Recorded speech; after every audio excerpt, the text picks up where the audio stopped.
Right, learners. Let's read chapter 20 of Farmer Boy. Chapter 20 is called Late Harvest. Now the harvest moon shone round and yellow over the fields at night, and there was a frosty chill in the air. All the corn was cut and stood in tall shocks. The moon cast their black shadows on the ground where the pumpkins lay naked above their withered leaves. Almanzo's milk-filled pumpkin was enormous. He cut it carefully from the vine, but he could not lift it. He could not even roll it. Father lifted it into the wagon and carefully hauled it to the barn and laid it on some hay to wait until county fair time. All the other pumpkins Almanzo rolled into piles, and Father hauled them to the barn. The best ones were put in the cellar to make pumpkin pies, and the rest were piled on the south barn floor. Every night Almanzo cut up some of them with a hatchet and fed them to the cows and calves and oxen. The apples were ripe. Almanzo and Royal and Father set ladders against the trees and climbed into the leafy tops. They picked every perfect apple carefully and laid it in a basket. Father drove the wagon full of baskets slowly to the house, and Almanzo helped carry the baskets down cellar and lay the apples carefully in the apple bins. They didn't bruise one apple, for a bruised apple will rot, and one rotten apple will spoil a whole bin. The cellar began to have its winter smell of apples and preserves. Mother's milk pans had been moved upstairs to the pantry till spring came again. After the perfect apples had all been picked, Almanzo and Royal could shake the trees. That was fun. They shook the trees with all their might, and the apples came rattling down like hail. They picked them up and threw them into the wagon. They were only cider apples. Almanzo took a bite out of one whenever he wanted to. Now it was time to gather the garden stuff.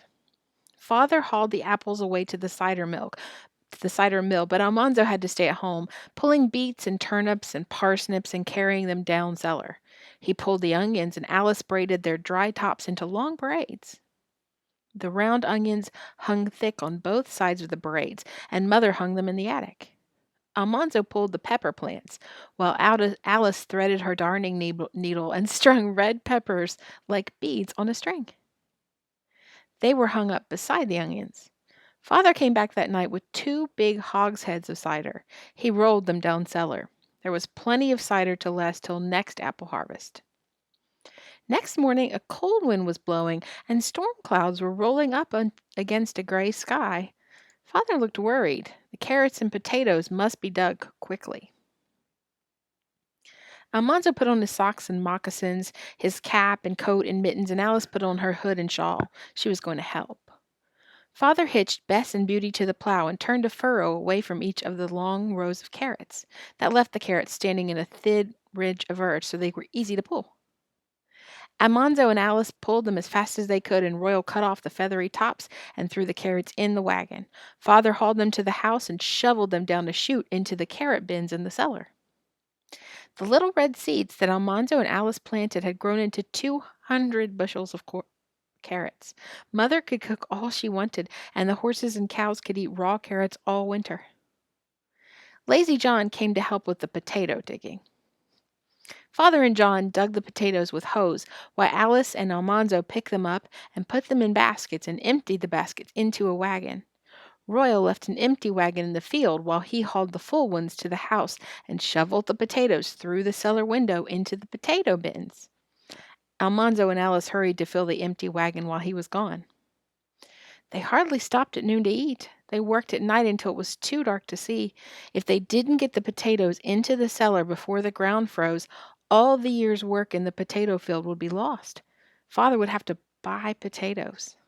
I never saw such weather for the time of year, Father said.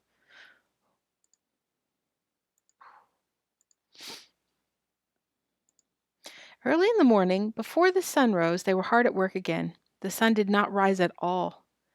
Thick gray clouds hung low overhead.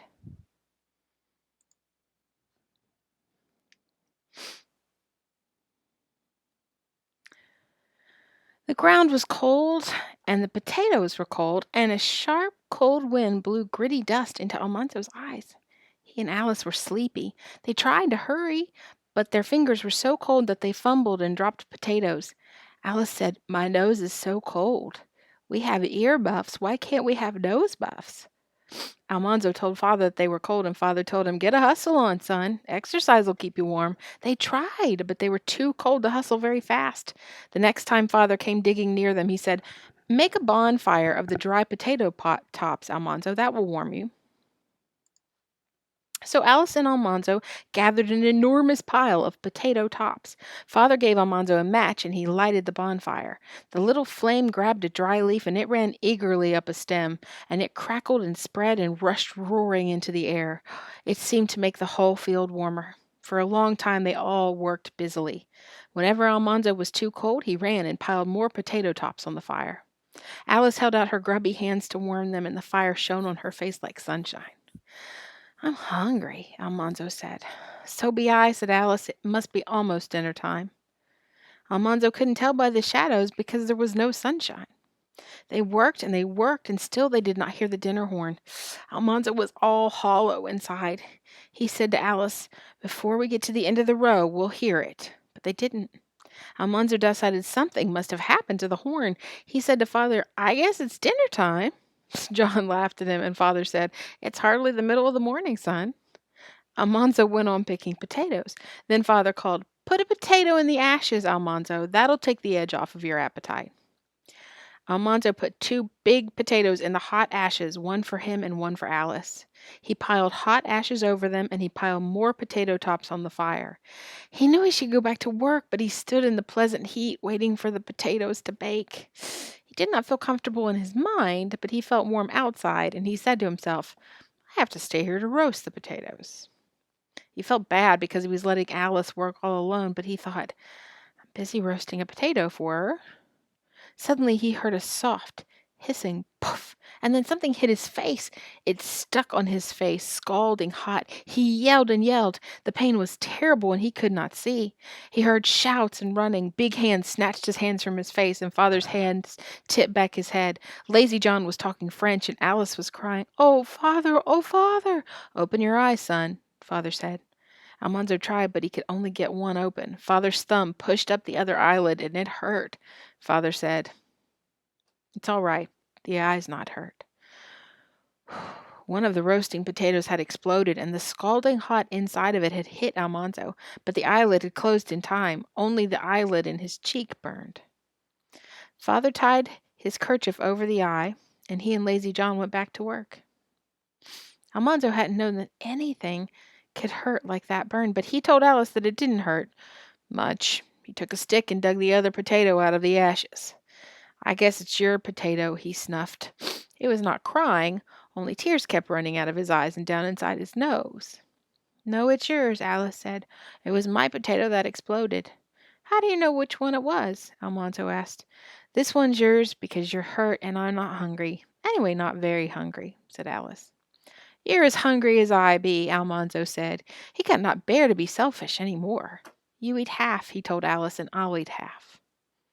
The potato was burned black outside, but the inside was white and mealy, and a most delicious baked potato smell steamed out of it.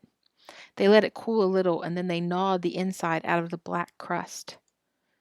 And it was the best potato they had ever eaten. They felt better and went back to work. Almanzo's face was blistered and his eye was swelled shut, but Mother put a poultice on it at noon and another at night, and next day it did not hurt so much. Just after dark on the 3rd day, he and Alice followed the last load of potatoes to the house. The weather was growing colder every minute. Father shoveled the potatoes into the cellar by lantern light, while Royal and Almanzo did all the chores. They had barely saved the potatoes. That very night the ground froze. "A miss is as good as a mile," Mother said, but Father shook his head. "Too close to suit me," he said. "Next thing will be snow. We'll have to hustle to get the beans and corn under cover." He put the hay rack on the wagon, and Royal and Almanzo helped him haul the beans. They pulled up the bean stakes and laid them in the wagon, beans and all. They worked carefully, for a jar would shake the beans out of the dry pods and waste them. When they had piled all the beans on the south barn floor, they hauled in the shocks of corn. The crops had been so good that even Father's great barn roofs would not shelter all the harvest. Several loads of corn shocks had to be put in the barnyard, and Father made a fence around them to keep them safe from the young cattle. All the harvest was in now. Cellar and attic and the barns were stuffed to bursting. Plenty of food and plenty of feed for all the stock was stored away for the winter. Everyone could stop working for a while and have a good time at the county fair. I love a county fair chapter. Okay, bright learners, I'll be back soon, and until I see you again, be good and read good books.